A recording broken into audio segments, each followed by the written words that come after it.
नामवर कानूनदान और इंसानी हकूक की अलंबरदार आसमा जहांगीर की याद में सेफमा के ज़ेरे एहतमाम लाहौर में ताज़ीती रेफरेंस जिंदगी के मुख्तलिफ शोबों से ताल्लुक़ रखने वाली नुमाया शख्सियात ने शिरकत की। अपने खिताब में साबिक़ वज़ीर ख़ारजा खुर्शीद महमूद कसूरी का कहना था कि आसमा जहांगीर में बहुत बर्दाश्त थी। मरहुमा सबको हमेशा साथ लेकर चलती थी। उन्हें मुतअद्दिद सियासी ओहदों की पेशकश हुई लेकिन कोई पेशकश कबूल न की। आसमा में बहुत बड़ी क्वालिटी थी कि मुख्तलिफुल ख्याल लोग जो हैं उनसे वो उनको परख भी लेती थी आसानी से और फिर वो उनके साथ चल सकती थी और उनको साथ लेके चलाना जानती थी। सेफमा के सरबराह इम्तियाज आलम का कहना था कि मुश्किल वक्त में बड़े बड़े जुगादरी भागते देखे लेकिन ये मुनहनी खातून डटी रही और हमेशा अदलिया की आज़ादी और कानून की हुक्मरानी के लिए लड़ी। उनके खिलाफ कई फतवे भी आए लेकिन वो अपने मौक़िफ़ पर कायम रही। वो मुनारफ थी आमरियतों की, खास सिविलियन थी या मार्शल लाई थी।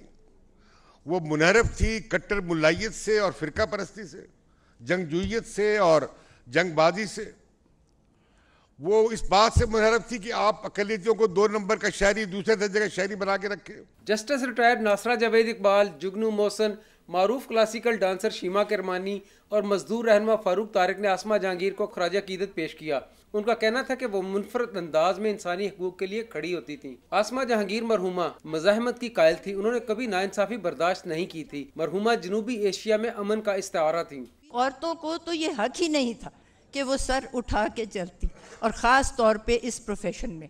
लेकिन मैं समझती हूँ कि ये आसमा की दलेरी थी कि उसने क़यादत की और उसकी वजह से दीगर ख़वातीन ने भी ये शोबा वकालत का अपनाया। इतना सहारा था उसका कि जब थ्रेट्स आते थे हुकूमत की तरफ से कि अब बच्चे उठा लेंगे, अब ये कर लेंगे, अब वो कर लेंगे, तो मुझे हमेशा एक ही बात करती थी, तू टक के जवाब दे, तू जोश से जवाब दे, तू बिल्कुल चुप ना कर, मैं तेरे साथ हूँ। कराची में औरतों की एक मार्च करने जा रहे हैं 8 मार्च को, तो मुझे कहा गया था कि उनको इनवाइट करें as a main speaker. So I called her up and I spoke और आसमा के लफ्ज़ ये थे कि शीमा, you're my hero, how can I say no?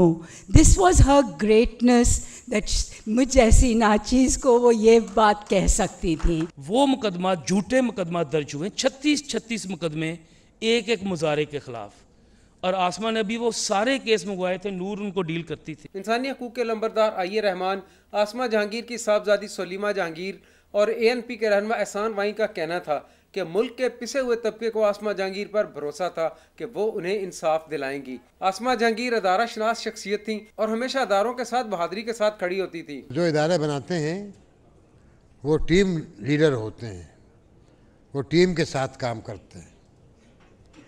आसमा में ये खूबी थी कि वो बहुत अच्छी टीम बनाती थी। आसमा को ये कमाल हासिल था कि वो अपने छोटे से छोटे कारकुन साथी को एतमाद दिलाती थी। वो सुबह हमें स्कूल छोड़ती थी, स्कूल की वापसी पे हमें लेकर माल रोड पे अपने ऑफिस जाती थी। वहीं हम लंच करते थे, होमवर्क करते थे और उनकी जो भी ख़वातीन आती थीं उनके साथ वो केसेस उनके कर रही होती थी। आई हार्डली थिंक कि उस वक़्त कोई पैसे बनाती थी, मेरा ख्याल है बल्कि ख़ुद उनको अपनी जेब से पैसे दे रही होती थी। ऐसी शख्सियत कि जिसके मतलब पाकिस्तानी सारी दुनिया के मजलूम तबकात, पिछे हुए तबकात, वो सारी दुनिया फील कर रही है, वो तबकात फील कर रहे हैं कि इसके फौत होने के बाद हम मजीद महरूम हो गए। रेफरेंस के शुरा ने लाहौर की किसी शाहरा को आसमा जहांगीर मरहुमा से मंसूब करने का मुतालबा किया। कैमरामैन वलीद शाहिद के साथ अदनान मलिक, जियो न्यूज़, लाहौर।